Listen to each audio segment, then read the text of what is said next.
Hello students, बिगेम मेथडनी LPP कसं solve करायचं ते आपण ह्या 2 भागांमध्ये बघणार आहोत. खूप विद्यार्थ्यांची मागणी होती की मराठीमध्ये स्टेप्स एक्सप्लेन करा, म्हणून मी हा व्हिडिओ मराठीत करत आहे. बिगेम मेथड आणि सिम्प्लेक्स मेथड सारख्याच आहे, पण जर लेस दॅन ऑर इक्वल टू किंवा इक्वल टू कन्स्ट्रेंट असतील तर आपल्याला त्यामध्ये आर्टिफिशियल व्हेरिएबल ऍड करावा लागतो. आणि आर्टिफिशियल व्हेरिएबल आपल्याला ऑब्जेक्टिव्ह फंक्शनमध्ये इंट्रोड्यूस करायचा असेल तर कॅपिटल एम हा बिग पॉझिटिव्ह नंबर डिफाईन करावा लागतो, म्हणून ह्या मेथडला बिगेम नाव आहे. बाकी सर्व स्टेप्स सिम्प्लेक्स मेथडच्या आहेत. त्यासाठी आपण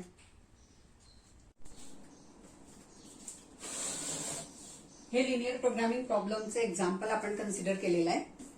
मिनिमायझेशनचं आहे. जनरली मिनिमायझेशन ही कॉस्टच्या रिलेटेड असते. याच्यामध्ये सगळ्या प्रकारचे कन्स्टंट्स आपण घेतलेले आहे. इक्वल टू पण आहे, ग्रेटर दॅन आहे, लेस दॅन आहे. ह्याच्यामध्ये आपल्याला व्यवस्थित कळेल की कुठले व्हेरिएबल्स आपल्याला ऍड करायला लागतात, ऍड करत असताना किंवा सबट्रॅक्ट करत असताना काय काय रिक्वायरमेंट आपल्याला लागते. तर आपण बघूया. हे याच्यामध्ये आपल्याला पहिल्यांदा नेसेसरी कंडिशन अशी आहे की सगळे कन्स्टंट्स आपल्याला इक्वल टू टाईपमध्ये लिहायला लागतात, म्हणजे इक्वेशन टाईपमध्ये लिहायला लागतात.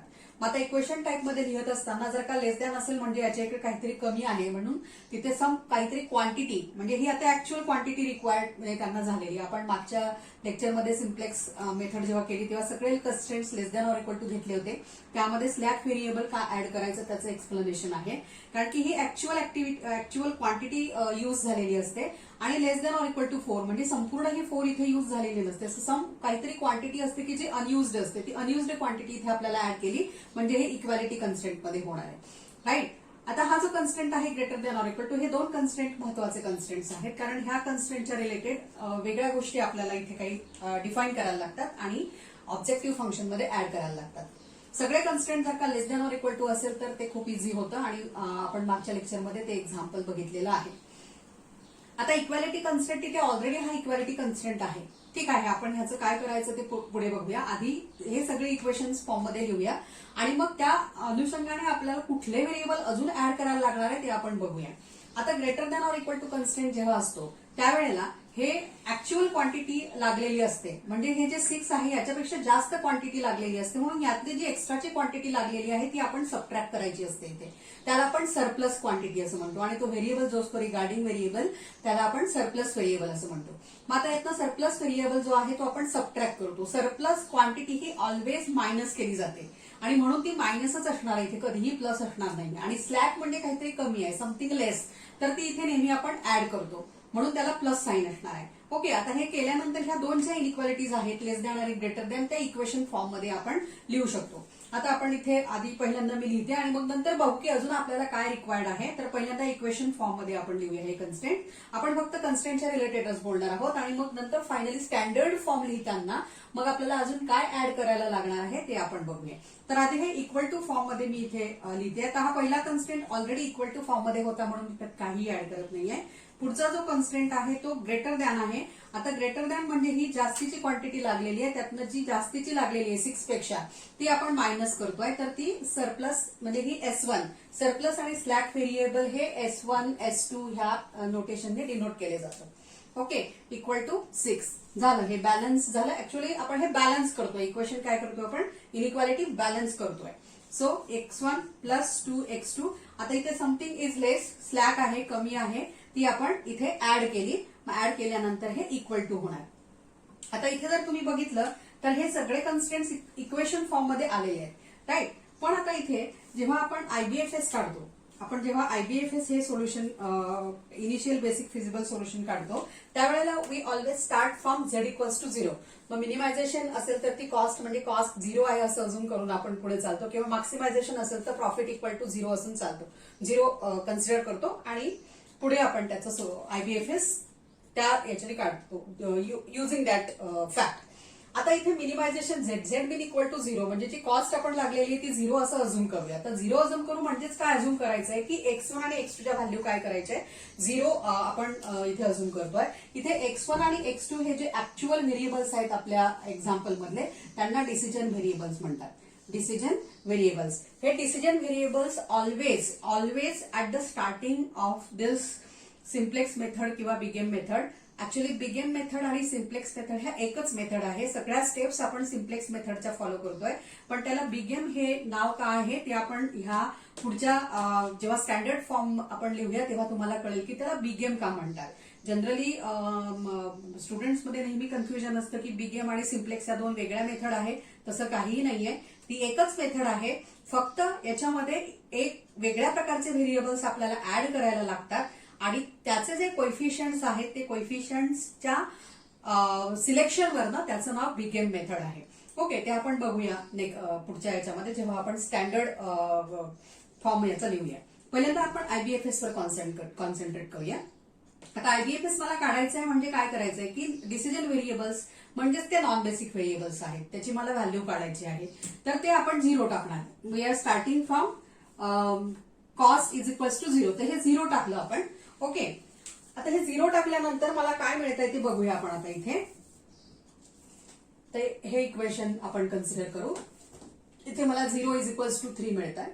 या इक्वेशन मध्ये मला -S1 इज इक्वल टू 6 मिळत आहे आणि ह्याच्यामध्ये S2 इज इक्वल टू 4 मिळत आहे. कारण जे व्हेरिएबल आपण नवीन इथे इंट्रोड्यूस करतो ते सुद्धा ही नॉन निगेटिव्हिटी कंडिशन सॅटिस्फाय त्यांनी केली पाहिजे. म्हणजे आता इथे S1 आणि S2 हे दोन व्हेरिएबल मी नव्याने ऍड केलेले आहेत.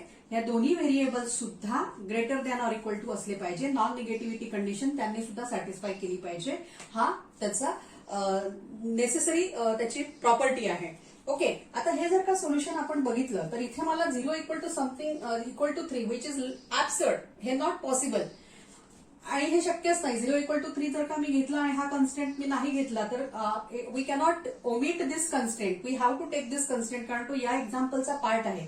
म्हणून इथे हा 0 इक्वल टू 3 मला मिळत आहे. So I have to do something की सो दॅट या इक्वेशन मध्ये मला काहीतरी बेसिक व्हेरिएबल मिळाला पाहिजे. आता इथे जर का तुम्ही बघितलं तर इथे मला S1 ची व्हॅल्यू काय मिळते आहे -6 म्हणजे निगेटिव्ह व्हॅल्यू मिळते. निगेटिव्ह व्हॅल्यू याची मिळते. So it is violating this non negativity condition. Right, ही नॉन निगेटिव्हिटी कंडिशन व्हायलेट होते इथे कारण आपल्याला सगळ्या व्हेरिएबल्सची व्हॅल्यू ही कंपल्सरी पॉझिटिव्ह यायला पाहिजे. Positive in the sense non negative म्हणजे 0 पण चालते पण greater than or equal to 0 असायला पाहिजे. इथे काही प्रॉब्लेम नाहीये. तर ह्या आपण आणि सिम्प्लेक्स मेथड बघताना बघितलेलं आहे की स्लॅक व्हेरिएबल हे बेसिक व्हेरिएबल्स असतात. ओके, मग आता हे दोन इक्वेशन्सचं काय करायचं कारण इथे पण मला प्रॉपरली कुठलाही व्हेरिएबल मिळत नाहीये. Something absurd I am getting. इथे मला निगेटिव्ह सोल्युशन मिळत आहे which this two things are violating this positive non negativity condition here. So for this there is one more variable we have to add in this example. त्याला आपण artificial variable असं म्हणतो. मग आता artificial variable म्हणजे काय? आर्टिफिशियलचा मिनिंगच आहे. काय आहे आर्टिफिशियलचा मिनिंग? समथिंग फिक्सिशियस, समथिंग फॉल्स आहे काहीतरी. राईट, तर ते फॉल्स व्हेरिएबल आपल्याला इथे ऍड करायचा असतो. त्याचा ऍक्च्युअली काही फिजिकल मिनिंग नाहीये किंवा ते आपण ह्या एक्झाम्पलमध्ये कन्सिडर पण करणार नाही आहोत. राईट, पण फक्त आपल्याला सिम्प्लेक्स मेथड अप्लाय करायची आणि आपल्याला प्रोसीड म्हणजे ती मेथड जी आहे ती पुढे कंटिन्यू होण्यासाठी आणि चॅनलाइज होण्यासाठी म्हणजे तिला स्पीडअप करण्यासाठी आपल्याला ती नॉट ऍक्च्युअली स्पीडअप पण टू स्टार्ट विथ आपल्याला आयबीएफएस इथे मिळायला पाहिजे आणि ते आयबीएफएस आपण मग इम्प्रूव्ह करत जातो. मग ते व्हेरिएबल्स आपल्याला इथे ऍड करायला लागतात. पण ते ऍड करत असतानाच ते व्हेरिएबल्स एक्झाम्पल मधनं लिव्ह पण झाले पाहिजे. त्यांना आपण in successive iterations we will leave that variables. कारण ते जर का फायनल टेबलमध्ये प्रेझेंट असतील तर त्या लिनियर प्रोग्रामिंग प्रॉब्लेमला सोल्युशन नाही किंवा ते फिजिबल सोल्युशन नाही असं आपण इथे म्हणू शकतो. ओके, मग आता आर्टिफिशियल व्हेरिएबल्सची प्रॉपर्टी काय आहे? तर आर्टिफिशियल व्हेरिएबल हे जनरली A1 A2 याच्याने आपण डिनोट करू. R1 R2 काही बुक्समध्ये त्यांनी घेतलेली आहे पण R1 R2 आपण रो ऑपरेशन मध्ये वापरतो म्हणून आपण ते रिपीट करणार नाही. तर इथे आपण A1 A2 ह्या नोटेशननी ते डिनोट करू आर्टिफिशियल व्हेरिएबल्स. आता आर्टिफिशियल व्हेरिएबल्स इथे ज्या इक्वेशन मध्ये आपल्याला प्रॉब्लेम आहे त्याच्यामध्ये आपण ऍड करणार आहोत. म्हणजे आता इथे हे जे कन्स्टंट आहे 3x1 plus x2 plus A1. आता आर्टिफिशियल हा व्हेरिएबल इथे मी ऍड करत असताना कंपल्सरी याचा कोएफिशियंट +1 आहे कन्स्टंट मध्ये. जेव्हा आपण कन्स्टंट मध्ये त्याला ऍड करतो कंपल्सरी त्याचा कोएफिशियंट हा +1 असला पाहिजे इक्वल टू 3. पुढचा जो कन्स्टंट आहे आपण नंतर प्रॉपरली स्टँडर्ड फॉर्म त्याचा लिहूया. आधी हे इथे एक्सप्लेनेशन याचं लिहूया. आता हा पार्ट तर आहेच, कंपल्सरी तिथे असला पाहिजे, कारण ते इक्वेशन त्याच्याने बॅलन्स झालेलं आहे. पण हे जर का ठेवलं मी तर ह्याला आयबीएफएस ला निगेटिव्ह सोल्युशन मिळत आहे which violates the condition of non negativity. म्हणून मग इथे आपल्याला दुसरा आर्टिफिशियल व्हेरिएबल आपण ऍड करूया. ऑलवेज नेहमी लक्षात ठेवा की हे जे व्हेरिएबल्स आहेत ते प्रत्येक इक्वेशन मध्ये एकच असतो. हा A1 मी जर का इथे घेतला तर इथे परत तुम्ही A1 घेऊ शकत नाही, किंवा हा S1 मी ह्या इक्वेशन मध्ये घेतला तर तो तुम्ही S1 कुठेही पुढे वापरू शकत नाही, राईट. तर तो एकाच इक्वेशन मध्ये एक तो व्हेरिएबल असला पाहिजे. You cannot repeat that in any other constant. कुठल्याही कन्स्टंट मध्ये त्याला आपण रिपीट नाही करू शकत. Okay.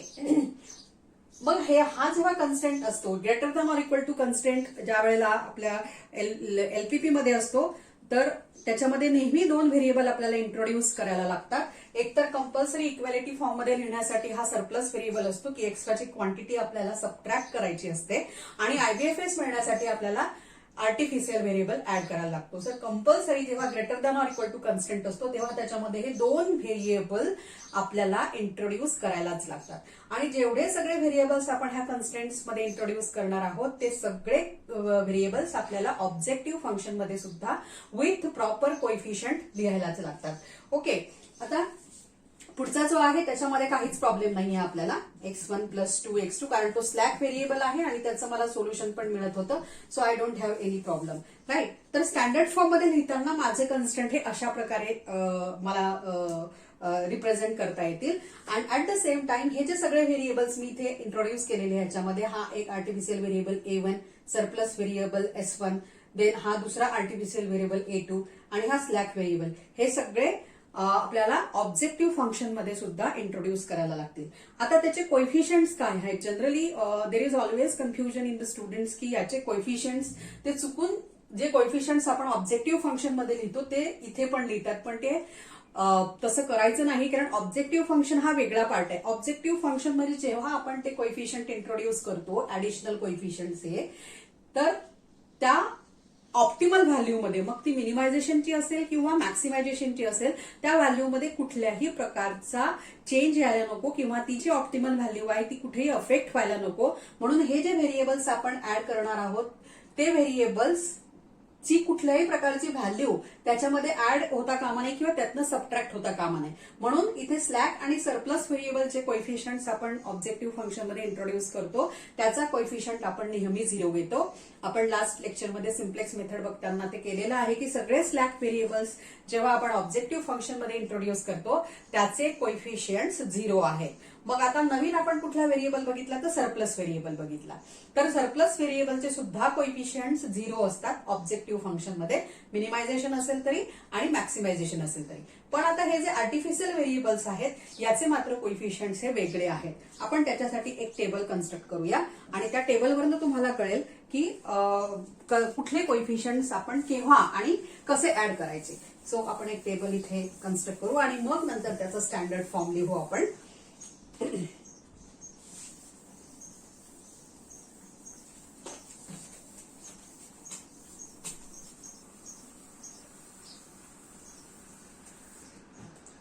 So always remember this table.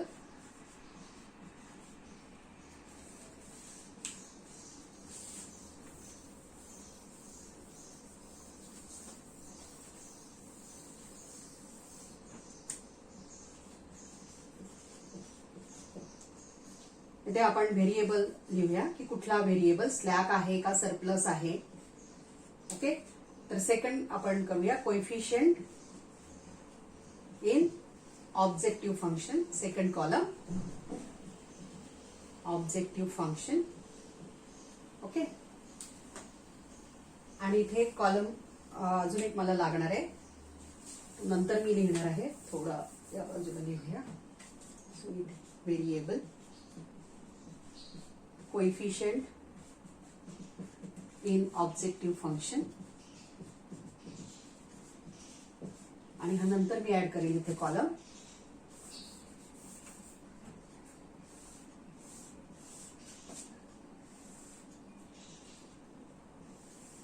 So first आपण स्लॅक व्हेरिएबल बघितलेला आहे, slack variable.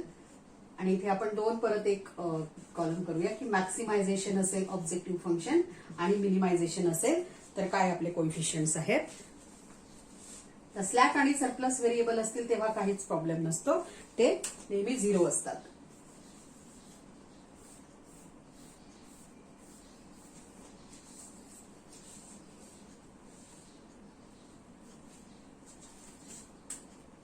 Slack. Coefficient of the slack variable in objective function. If the objective function is maximization, then it is 0. If it is minimization, then also it is 0. Surplus variable. Surplus variable चे सुद्धा coefficients maximization असेल तरी 0 आहे आणि minimization असेल तरी 0 आहे. पण आर्टिफिशियल व्हेरिएबल जेव्हा आपण ऍड करतो, आर्टिफिशियल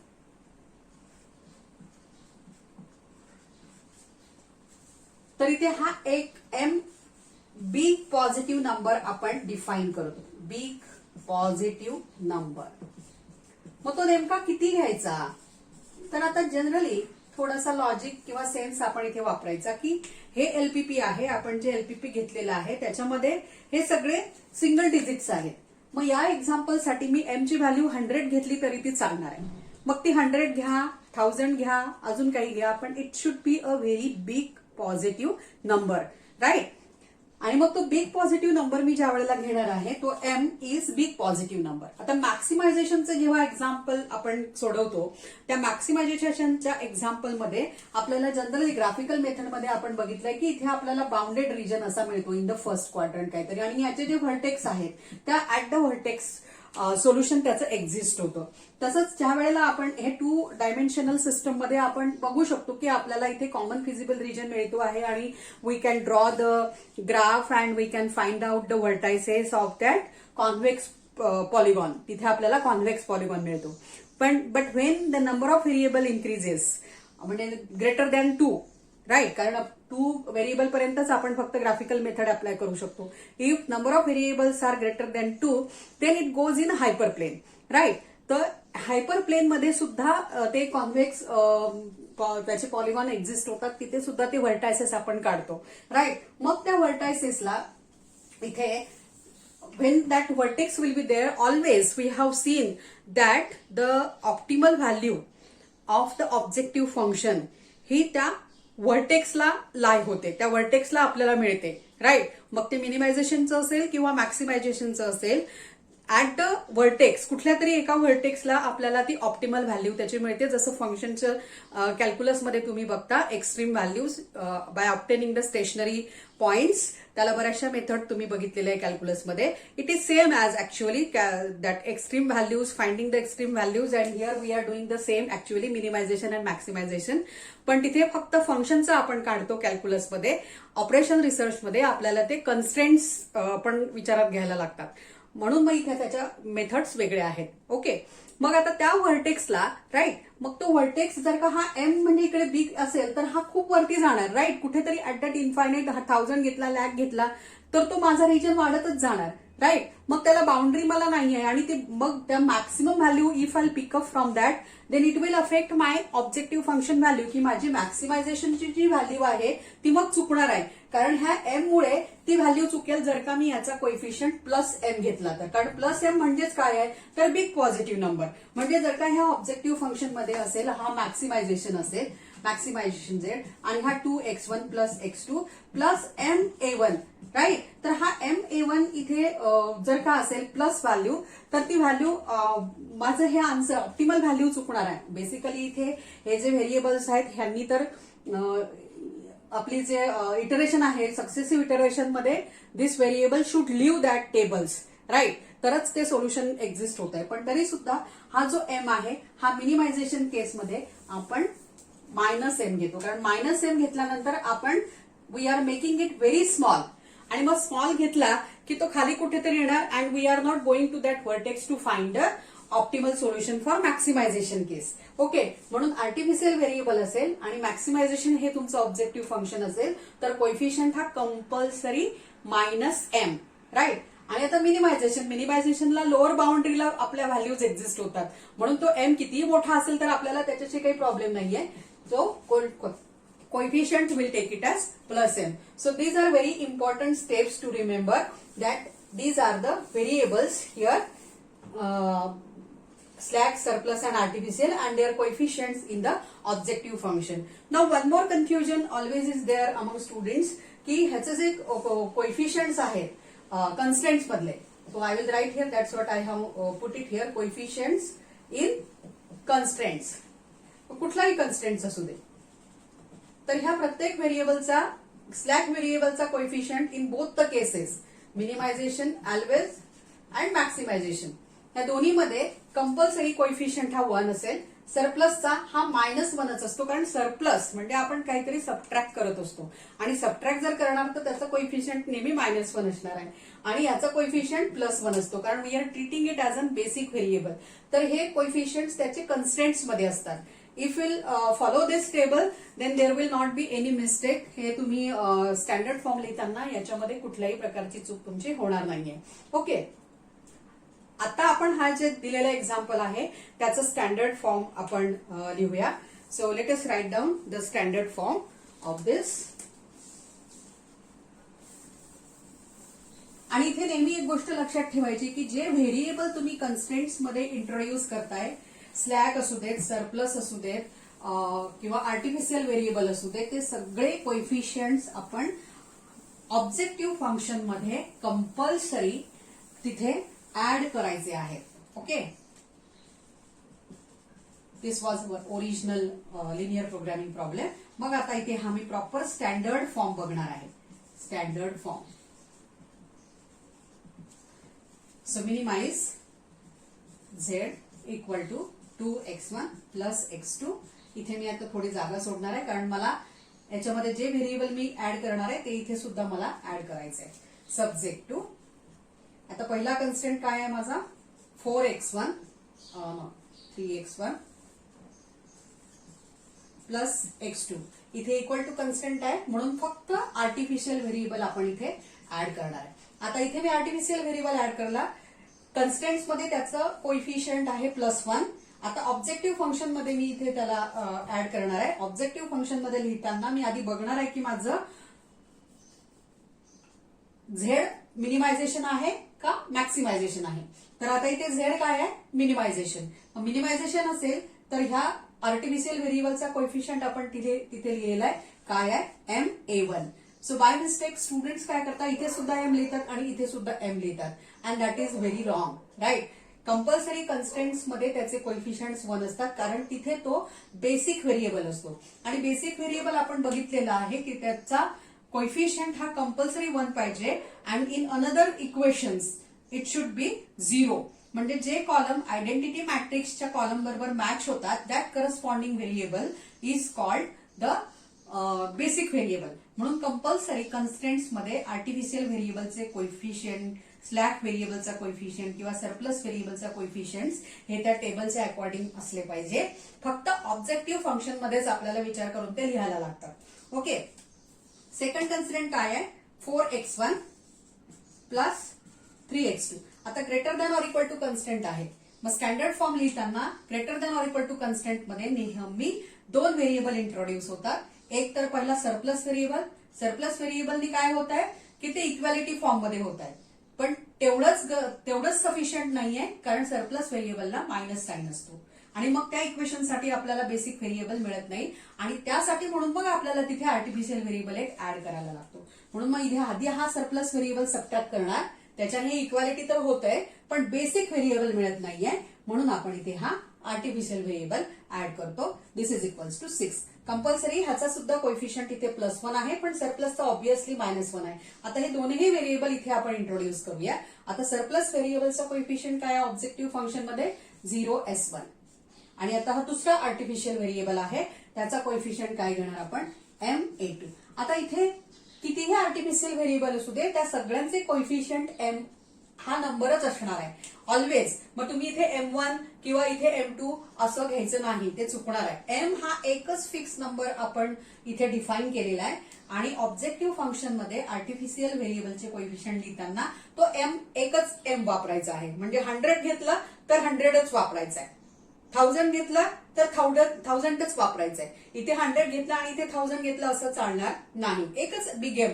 म्हणून हा M शक्यतो जसाचा तसा ठेवायचा काही बुक्समध्ये त्यांनी एम ची व्हॅल्यू ऑलरेडी देऊन हे एक्झाम्पल सॉल्व्ह केलेलं आहे, पण त्याच्याने कन्फ्युजन क्रिएट होतं. म्हणून हा एम ऍज इट इज राहू द्यायचा, पण फक्त आपल्या लक्षात ठेवायचं की एम काय आहे. M is a very big positive number, आणि मग बिग पॉझिटिव्ह नंबर आहे म्हणून मिनिमायझेशन मध्ये तो प्लस आहे आणि मॅक्सिमायझेशन मध्ये तो मायनस आहे. ओके, सो हा दुसरा कन्स्टंट आपल्याला लिहून झालाय. आता तिसरा कन्स्टंट आपण लिहूया. त्याच्यासाठी काही प्रॉब्लेम नाहीये, कारण तिथे लेस दॅन ऑर इक्वल टू आहे आणि तिथे स्लॅक व्हेरिएबल आपण इथे ऍड करतोय, राईट. आणि स्लॅक व्हेरिएबल ऍड करताना इथे सुद्धा कोइफिशियंट काय आहे, 0. आता बघा किती व्हेरिएबल आपण ऍड केले, 1 2 3 4 नवीन व्हेरिएबल्स आपण ह्या कन्स्टंट्स मध्ये ऍड केले. ते सगळेचे सगळे इथे आलेत की नाही ते बघून घ्यायचे. बघा A1 S1 A2 S2 चारही व्हेरिएबल इथे आलेले आहे. हे आधी चेक करायचं. This is a check point here. आता लास्ट नॉन निगेटिव्हिटी कन्स्टंट आहे, तर हे सगळे जे व्हेरिएबल आहे म्हणजे हे 4 व्हेरिएबल आणि हे ओरिजिनल आपले 2 variable which are decision variables. Along with all this त्यांनी हे positivity constraint, non negativity constraint satisfy केला पाहिजे. हे सगळे व्हेरिएबल्स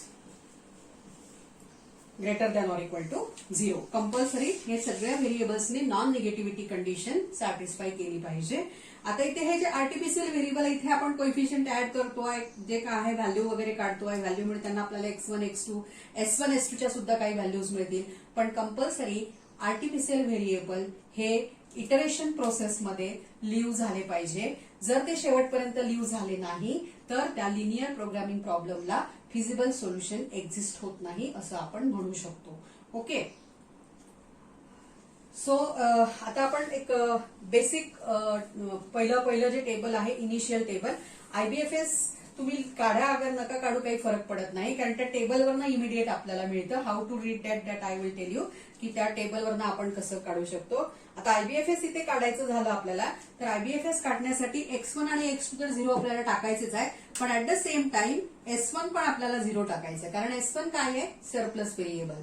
तर हा surplus variable is always treated at an initial stage as a non basic variables. मग IBFS काढताना आपण काय करतो की we put all non basic variables equals to 0 आणि मग ऑटोमॅटिकली आपल्याला सोल्युशन्स त्याचं मिळतं. So let us construct initial table first.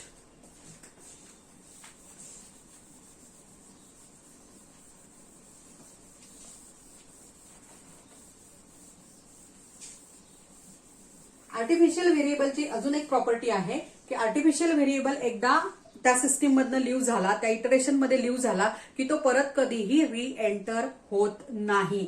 जर सपोज चुकून तो तुमचा री एंटर झाला, याचा अर्थ असा तुम्ही समजू शकता की आपले कॅल्क्युलेशन्स मध्ये काहीतरी मिस्टेक आहे.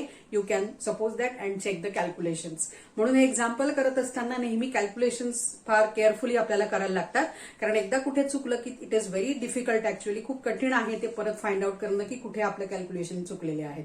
So you have to do the calculations very carefully. Okay, तर एक important property that artificial variable never re enter.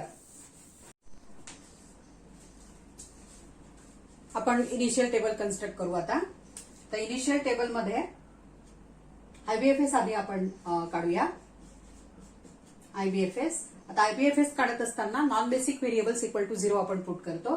तर इथे नॉन बेसिक व्हेरिएबल पहिल्यांदा हे डिसिजन व्हेरिएबल्स आहेत, आणि आता अलॉंग विथ दिस हा सरप्लस जो व्हेरिएबल आहे हा सुद्धा आपला नॉन बेसिक व्हेरिएबल आहे. तर इक्वल टू 0 आपण टाकूया. ते 0 टाकल्यानंतर आपल्याला बघा ह्याच्यामध्ये A1 इक्वल टू 3, नंतर A2 इक्वल टू 6 आणि S2 इक्वल टू 4. हे आपलं IBFS झालं. तर हे आपण सक्सेसिव्ह इटरेशन मध्ये इम्प्रूव्ह करणार आहोत and we will go to the optimal solution, right. आता जर का ही स्टेप तुम्हाला स्किप करायची असेल तर from the initial table also we can right find out this solution. ते कसं मी तुम्हाला सांगते. तर पहिल्यांदा आपण हे टेबल कन्स्ट्रक्ट करूया. या प्रत्येक नोटेशनचे ऑब्झर्वेशन्स, त्याचं मिनिंग काय आहे हे आपण सिम्प्लेक्स मेथड बघताना बघितलेलं आहे, आणि टेबल कन्स्ट्रक्ट करताना काय लक्षात घ्यायचं सगळं आपण तिथे बघितलंय.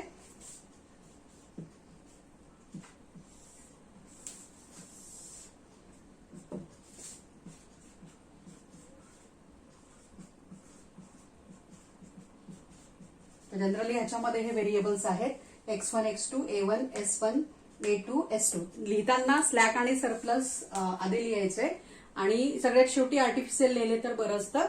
एवढा काही फार काही प्रॉब्लेम नाही, पण तरी सुद्धा जनरली असे लिहिले तर बरं पडतं आपल्याला. Okay, column of constants. आणि इथे हा एक कॉलम आपण सोडणार आहोत कारण आपल्याला लिव्हिंग व्हेरिएबल डिसाईड करण्यासाठी इथे रेशो काढायचा असतो, म्हणून हा इथे एक कॉलम आपण सोडणार आहोत.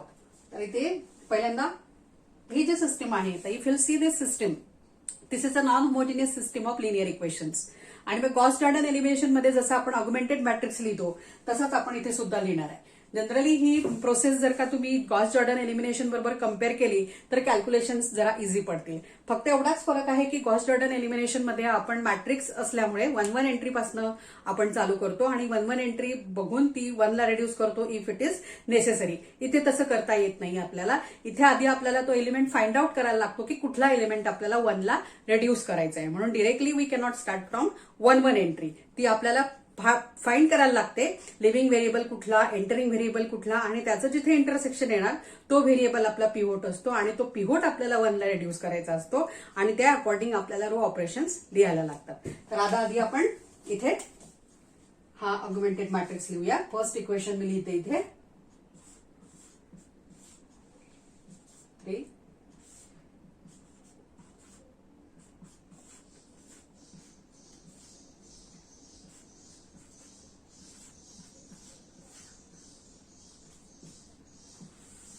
तुम्ही जर का ऑब्झर्व केलं तर हा असाच आपण augmented matrix Gauss Jordan elimination मध्ये सुद्धा लिहितो. आता याच्यामध्ये बेसिक व्हेरिएबल्स कसे फाइंड आउट करायचे, तर ज्या व्हेरिएबल्सचा कॉलम हा आयडेंटिटी मॅट्रिक्सच्या कॉलम बरोबर मॅच होतोय.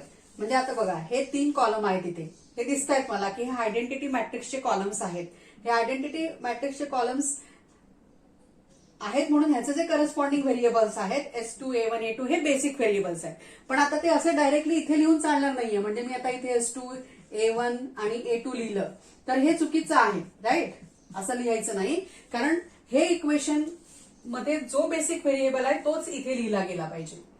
सिमिलरली ह्या इक्वेशन मध्ये जो व्हेरिएबल आहे तोच इथे लिहिला गेला पाहिजे. या पद्धतीने काळजी घ्यायची आहे. कुठलाही व्हेरिएबल कुठेही आपल्याला लिहिता येत नाही. बघूया आपण आता ह्या इक्वेशन मध्ये. आता S2 मध्ये हा इथे 1 आहे, पण हा S2 व्हेरिएबल कुठल्या कन्स्टंट मध्ये, तिसऱ्या, म्हणून मी हा इथे तिसऱ्याच्याच समोर लिहिलेला आहे. तसाच A1 हा कुठे आहे, फर्स्ट कन्स्टंट मध्ये, म्हणून हा इथे पहिल्या रोच्या तिथे आपण A1 लिहिलाय.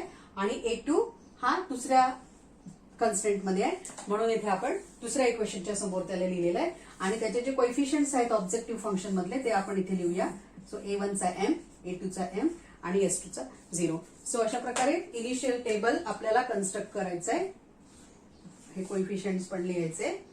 ओके, आता नंतर ह्याच्यावर आपण ZJ आणि ZJ मायनस CJ च्या व्हॅल्यू काढून मग एंटरिंग व्हेरिएबल कुठला आणि लिव्हिंग व्हेरिएबल कुठला हे आपण चेक करतोय, राईट? आणि पुढचे जे इटरेशन्स आहेत ते त्याच्यावर बेस्ड असणार आहे.